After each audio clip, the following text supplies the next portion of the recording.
Boa noite, pessoal! Sejam bem-vindos a mais uma noite super especial dessa jornada tão querida, tão gostosa, tão prazerosa que é o Diário de um Cristão. Um momento que é cara a cara, mano a mano, de jovem para jovem, feito pra mim e pra você.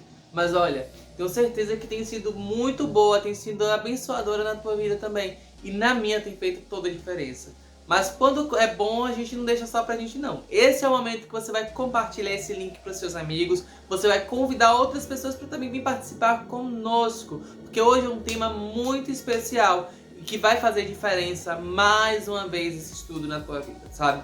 Hoje nós vamos falar sobre pecado, uma palavra que quando nós ouvimos a gente teme, a gente tem medo, mas olha, quando quem tem Cristo tem a certeza de que todos os pecados eles são perdoados. Mas calma aí. Você sabia que na igreja existem diversas pessoas diferentes? Você sabia que na igreja existem pessoas que acabaram de nascer na fé, que são bebezinhos? E eles precisam de todo cuidado, de todo acompanhamento. A gente pode dizer que é o primeiro grupo aí da igreja. Nós temos também um segundo grupo, que são aqueles jovens, os jovens da igreja. E eu não estou dizendo aí de faixa etária não, eu estou falando de pessoas que agem como jovens, que ainda precisam aprender um pouco mais, que às vezes ainda tem falta aquela experiência. Mesmo com a idade, às vezes a gente ainda quer agir como um jovem. E precisa também de atenção, acompanhamento. Temos um terceiro grupo, que são as pessoas mais velhas. As pessoas mais velhas na fé, que são mais maduros, mais centradas, que tem aquele pensamento de que o céu é o alvo e vamos seguir aí. Mas olha, é tão confuso isso porque somos tão diferentes. Mas ao mesmo tempo que nós somos diferentes, nós somos iguais. E olha, fazer parte de uma comunidade em que nós somos diferentes é fazer parte e entender que nós somos um corpo. E é preciso de que todos estejam funcionando. Mas olha, o diferencial desse corpo é que a cabeça, o motor dessa engrenagem, é Jesus. E se ele está à frente, nada mais nós devemos temer, tá bom? Confia nisso. Mas antes da gente começar o nosso estudo, nós vamos fazer uma oração. Então, oremos. Senhor Jesus, que habita nas alturas dos céus, louvado e exaltado seja o teu santo nome. Muito obrigado, Senhor, por mais um dia. Muito obrigado pelo teu cuidado, carinho e proteção. Hoje estamos aqui, mais um dia, para estudar a sua santa e maravilhosa palavra.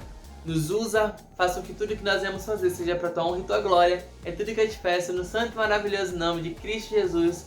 Amém. Fique agora com mais uma mensagem do nosso amigo Bruno.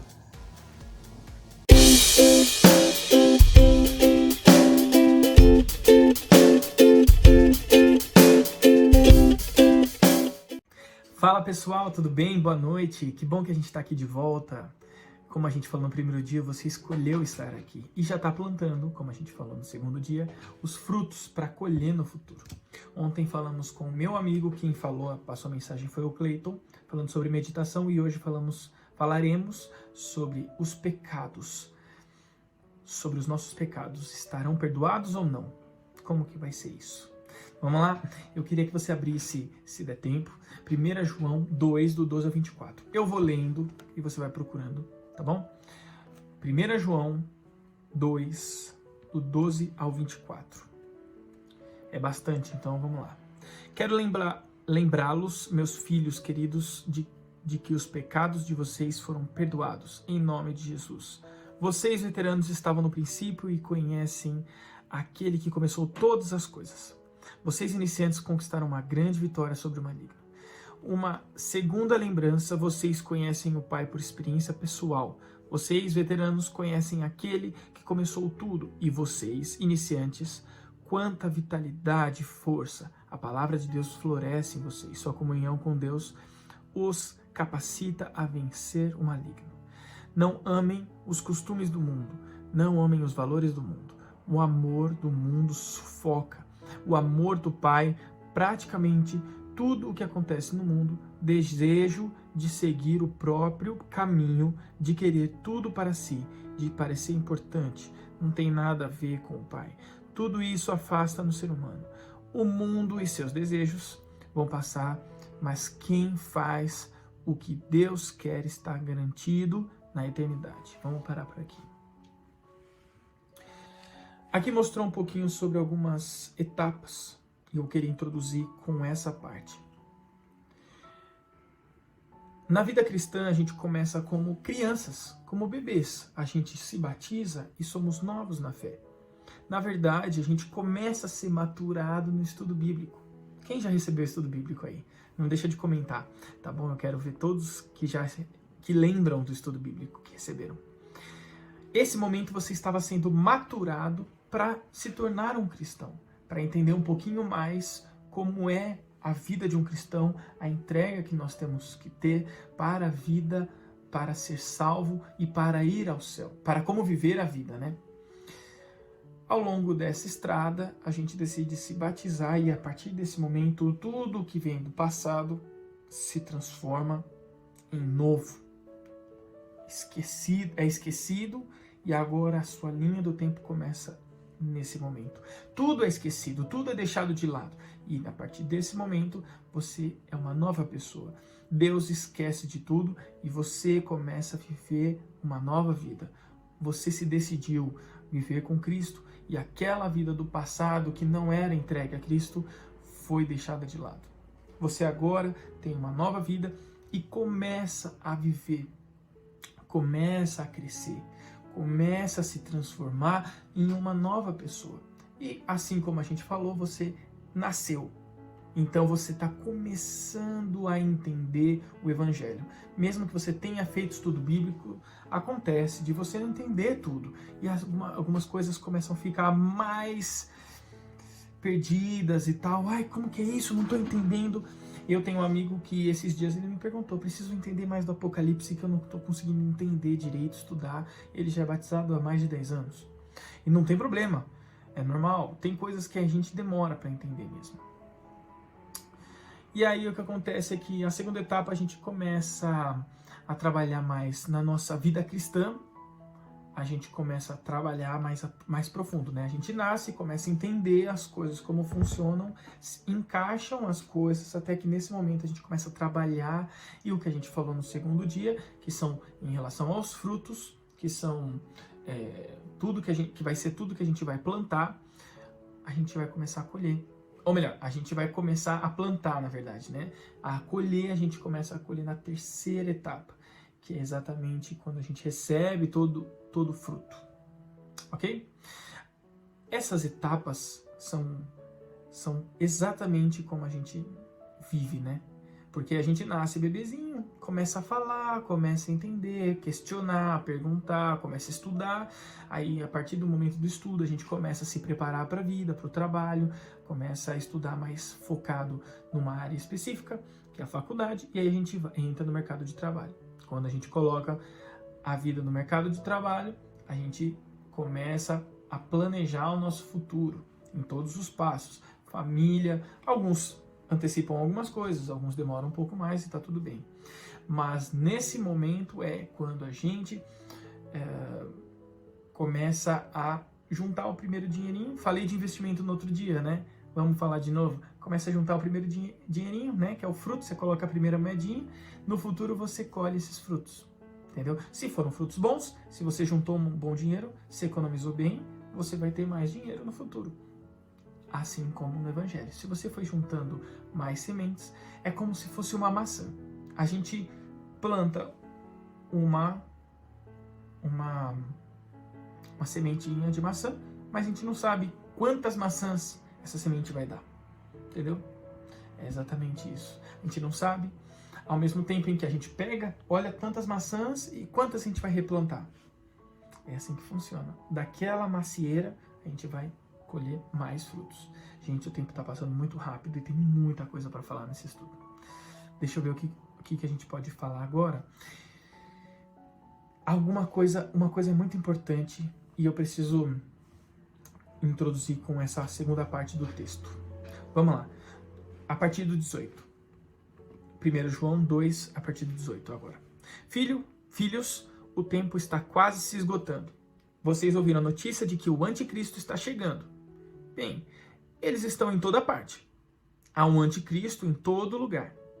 É por isso que sabemos que estamos perto do fim. Eles nos deixaram, mas nunca estiveram conosco de verdade.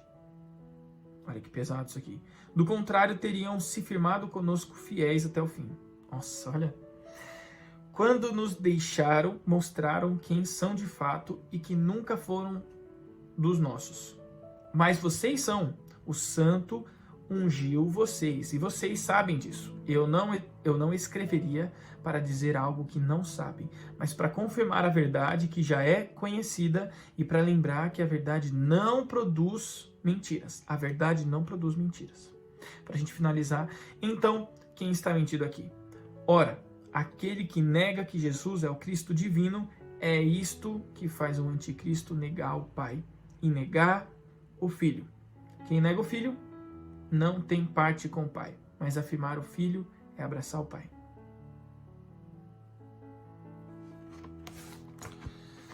A gente vê na nossa igreja, não sabemos quem são, mas a gente vê na nossa igreja acontecendo muito hoje em dia.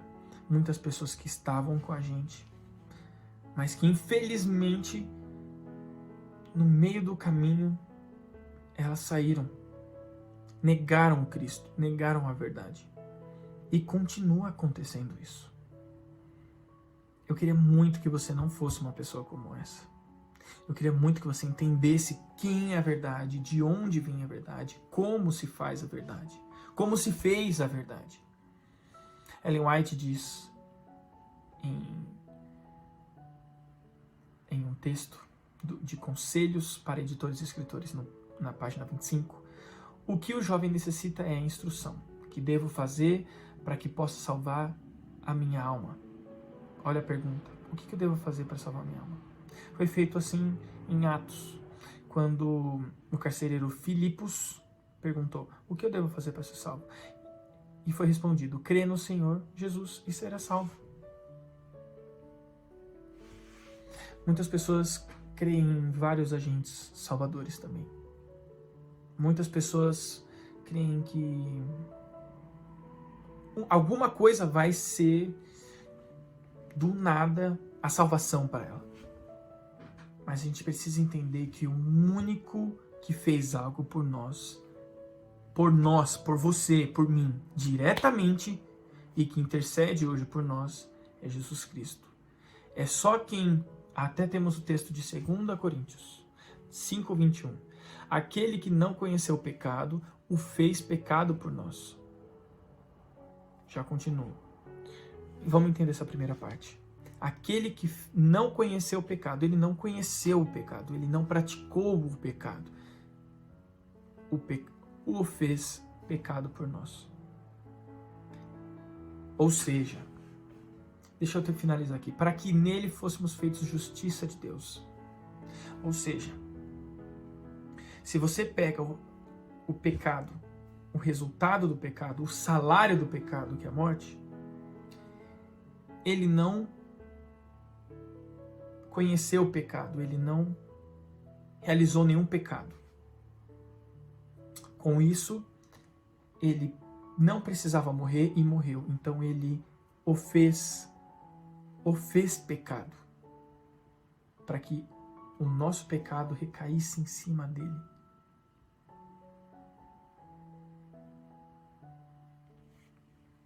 É muito difícil. A primeira coisa que a gente precisa entender em todos esses casos é que nós estamos crescendo. Cada um tem a sua etapa. Temos pessoas diferentes ao nosso redor. Temos pessoas diferentes na nossa igreja. Somos um hospital de pessoas. As pessoas estão lá para se curar. Porque se fôssemos todos curados, ninguém estaria na igreja. Correto? Temos uma doença e precisa ser curada. Então, a gente tem pessoas que estão lá dentro fingindo estar doentes, achando que vão receber algum tratamento especial, ou até querendo se mostrar como a solução para o pecado. E também tem pessoas que lá dentro ainda que acreditam que algo além de Jesus vai salvá-las. E não é somente Jesus. O importante é que, independente dessas pessoas, o importante é não ser uma dessas pessoas. Segundo, o importante é que, independente dessas pessoas, precisamos admitir que estamos sujos. Porque, tecnicamente, a gente pensa em banho, quando a gente fala em sujo. Para que você precisa tomar banho se você não está sujo? Né? Ah, tá calor, suei. Ué, mas se você suou, você tem que tomar banho, porque você ficou sujo, correto? Então você admitiu que você está sujo e que alguma coisa está te incomodando, que é a sujeira, o suor, o sal, e que eu preciso tomar banho. Ah, tá calor, o banho vai me esfriar. Tudo bem, mas você sabe que a maioria das vezes que você toma banho é por causa da sujeira.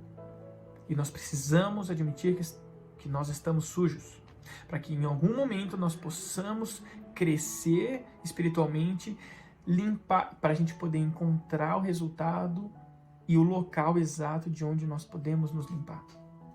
Nós podemos falar também, sobre, gente, hoje a gente está estendendo um pouquinho mais, o estudo é um pouco maior, um pouco mais extenso, mas a gente precisa falar sobre isso, tá? Uma coisa que a gente precisa entender é que a sujeira precisa ser limpa, que a gente precisa desse caminho, desse trabalho, porque em Apocalipse 3:6, o texto de hoje traz isso, fala que além de Deus sentir tristeza pelo pecado, o pecado causa nojo. É difícil, né? A gente precisa se reconciliar com Deus. A gente precisa entender um outro ponto muito importante, que um último ponto antes da gente chegar, da gente ir para o final. Esse ponto é uma divergência entre nós. Às vezes a gente fica pensando, poxa, se eu fizer isso, eu vou ser salvo. Se eu fizer aquilo, vou ser salvo. Preciso fazer isso para ser salvo. E não é assim. É o sangue de Cristo. Não é nada que você vai fazer, nada que você vai comprar, nada que você vai se entregar, a não ser Jesus, a não ser o sangue de Cristo. Entender que o sangue de Jesus vai trazer o resultado que a gente está tanto procurando, que é a salvação. É através do sangue de Cristo e não pelo que você fez ou faz. Ah, vou pregar, vou cantar, vou mostrar o meu talento hoje, vou... Não é. Não é porque você vai levar uma comida para uma pessoa de rua que você vai ser salvo. Isso faz parte do processo, isso é o resultado da sua decisão, mas isso em nenhum momento vai transformar em salvação. A salvação é através da sua escolha, da sua decisão, e esses atos precisam ser um resultado, o fim de algo. Esses dias eu estava conversando, vamos ver se eu consigo lembrar agora, a gente estava conversando sobre esse assunto. E as obras, a gente não faz as obras para ser salvo, a gente é salvo e por causa da salvação nós fazemos as obras. Porque a gente escolheu ser salvo e a gente quer fazer todos esses arredores, cantar, pregar, levar comida para as pessoas de rua, mostrando que Jesus está dentro da gente. A gente está refletindo o resultado da transformação que Jesus está fazendo entre nós. Eu queria finalizar com uma história que a gente conhece, sobre uma doença que a gente conhece bastante, que é o câncer. Um jornalista americano, deixa eu só corrigir aqui, na verdade, o jornalista é americano, exato. Ele estava em um tratamento de leucemia, e aí ele estava passando pelo hospital naquele momento, precisava ir para algum lugar, banheiro, refeitório, e ele estava com leucemia, e estava nesse tratamento há muito tempo, e entrou sem querer, confundiu uma sala, entrou numa sala que não era aberta para pacientes, e lá estava escrito: todos os pacientes têm câncer incurável. Todos os pacientes devem ser informados francamente sobre o seu caso. Olha que pesado. É claro que ele, quando ele leu o cartaz, ele ficou com um certo receio, com medo.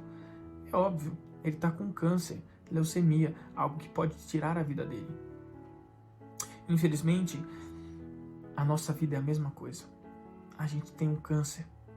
O câncer pesado, que é conhecido hoje, que é chamado, na verdade, e sempre foi conhecido como pecado.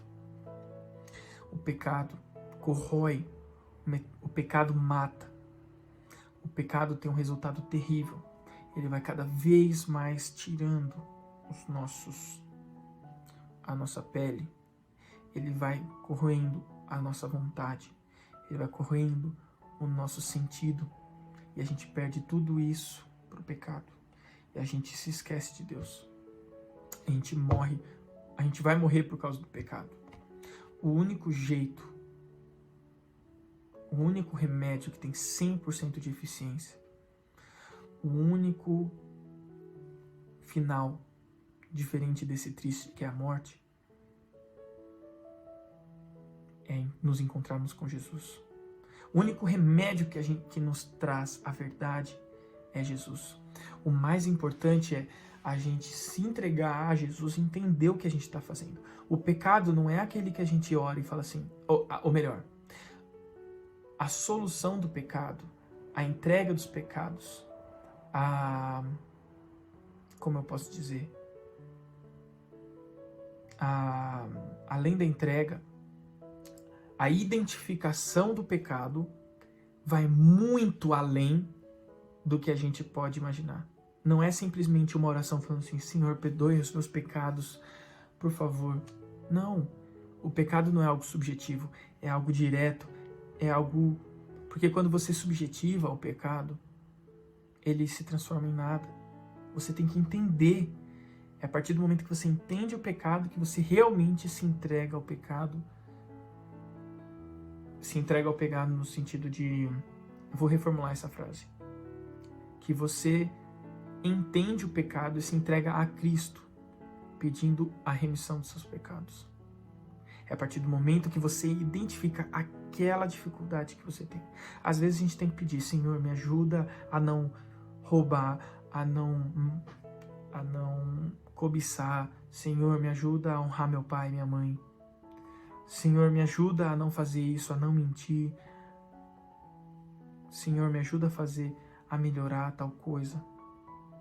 E se você tem alguma dificuldade, fala assim, Senhor, eu tenho dificuldade nisso, por favor, me ajuda. Se você não quer, às vezes a gente não quer. Senhor, o Senhor sabe que eu não quero, mas me dá vontade de querer não pecar mais. Demonstre isso. Essa é a verdade que você precisa ter na sua vida. Essa é a verdade que você precisa demonstrar. Olha só que legal. A compreensão dessa verdade muda a vida. E aí começa um relacionamento significativo e vitorioso com o Senhor Jesus. Porque os seus pecados estão perdoados. Agora, identificando-os, estão realmente perdoados. O pecado precisa ser confessado pelo nome. Espero que você tenha entendido toda essa mensagem. Um grande abraço.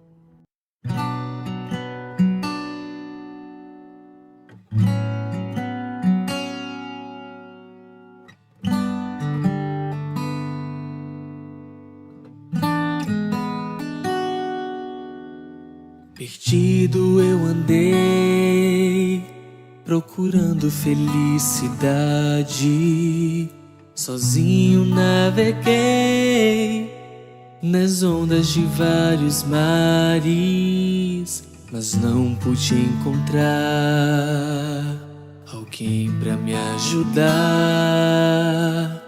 Tudo eu perdi.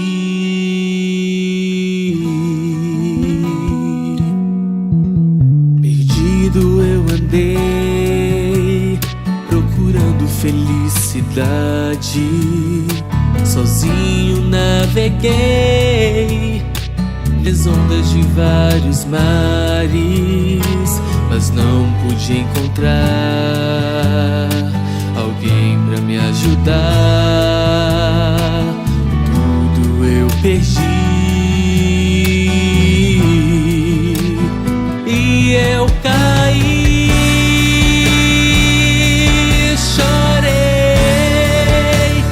quando me lembrei de tudo que deixei pra trás, pois eu saí dos braços do Pai, mas mesmo assim senti o teu amor por mim quando me abraçou.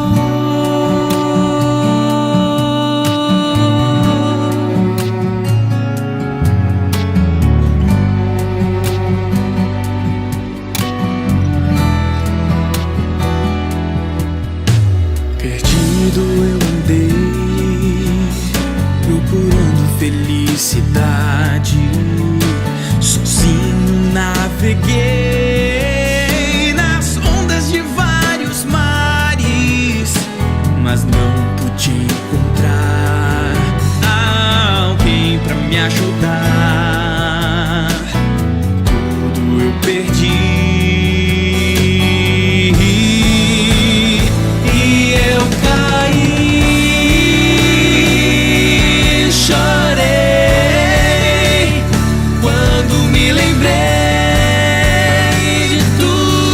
Deixei pra trás, pois eu saí dos braços do Pai, mas mesmo assim senti o teu amor por mim e me abraçou.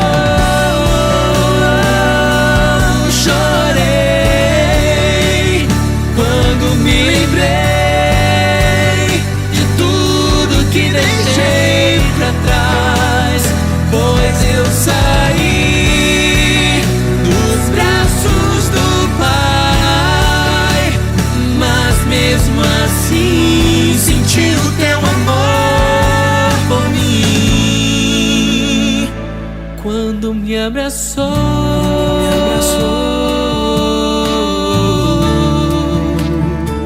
Quando me abraçou.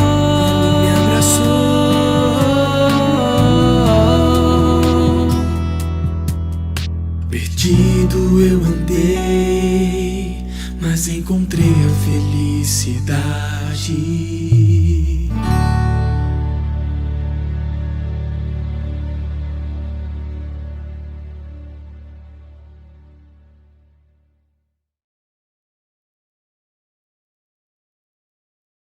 Que mensagem maravilhosa. Muito obrigado, Bruno. Que Deus te abençoe. Sabe, gente, confessa teus pecados, pede perdão a Deus. Tudo Ele pode fazer. Não há nada impossível para Deus. E Ele nos ama. Ele nos aceita. E se nós viermos sujos no mundo, Ele vai nos abraçar, Ele vai nos amparar. E olha, não se esquece disso. Amanhã às 21 horas nós temos mais um encontro marcado aqui no nosso Diário de um Cristão. E também, amanhã de manhã cedinho, coloca o despertador para tocar. E antes de você escovar os dentes, pentear o cabelo, você estuda o seu material tão especial, o Diário de um Cristão. Muito obrigado pela tua companhia e nós te esperamos. Não se esquece, confere aí ó, o nosso desafio no @pitanguinhacitj.a. Beijo, fui!